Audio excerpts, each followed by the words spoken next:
সুপ্রিয় দর্শক, আসসালামু আলাইকুম। আশা করি সবাই ভালো আছেন। আমিও অনেক ভালো আছি আলহামদুলিল্লাহ। মাছের রাজা ইলিশ, আর এই ইলিশ যখন ঘরে আসে তখন কি ভালো না থেকে পারা যায় বলেন? তাই তো আজকে আমার মনটা অনেক ভালো। গত ১ মাস ধরে বাজারে যাই, বড় বড় ইলিশ দেখি কিন্তু কিনতে পারি না, ফিরে ফিরে চলে আসি। কারণ বাজারে মাছের অনেক দাম, ১৫০০, ২০০০, ১৮০০ টাকা কেজি। আমাদের মতো মধ্যবিত্তদের জন্য ইচ্ছা করলেই এরকম মাছ কিনে খাওয়া কিন্তু সম্ভব হয় না। এই মাছটার ওজন ছিল ১ কেজি ২৫০ গ্রাম। আপনারা দেখেই বুঝতে পারছেন মাছটা অনেক বড়। আমি কিভাবে মাছটি কাটলাম এবং রান্না করলাম সেটাই আজকে আপনাদের সাথে শেয়ার করব। ততক্ষণ পর্যন্ত আমার সাথেই থাকুন। আশা করছি আজকের রেসিপিটি আপনাদের খুব ভালো লাগবে। মাছটির আইস ছাড়ানো শেষ, এখন আমি মাছটি কেটে নিচ্ছি। এটা কিন্তু একদম অরিজিনাল চাঁদপুরের ইলিশ ছিল।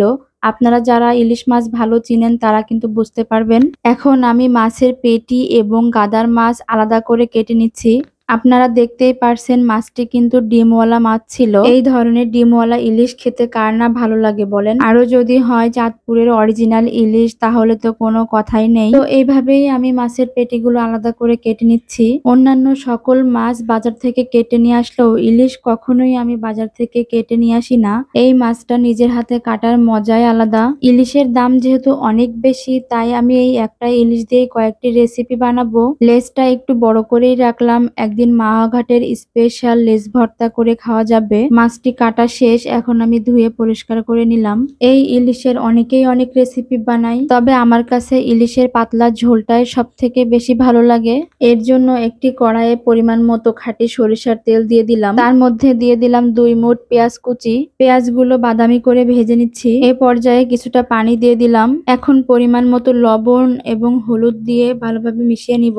ভালোভাবে মেশানো হয়ে গেলে এখানে আমি দিয়ে দিচ্ছি ১ টেবিল চামচ জিরা বাটা, কিছু কাঁচা মরিচ চিড়ে দিয়ে দিচ্ছি। ঝালটা আপনারা নিজেদের পছন্দ মতন দিবেন। এখন পুরো মশলাটাই ভালোভাবে কষিয়ে নিচ্ছি।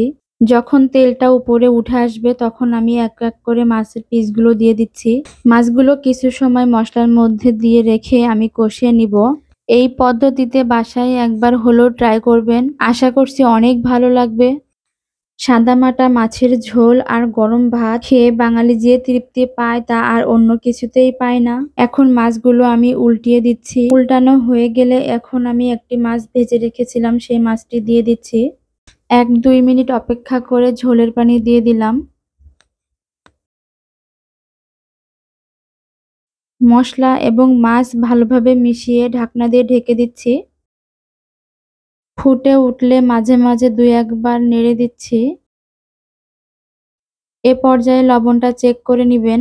আমার রান্না কমপ্লিট, এখন পরিবেশনের পালা। তো দর্শক দেখতেই পারছেন মাছটা কত সুন্দর হয়েছে, খেতেও কিন্তু দারুণ হয়েছে।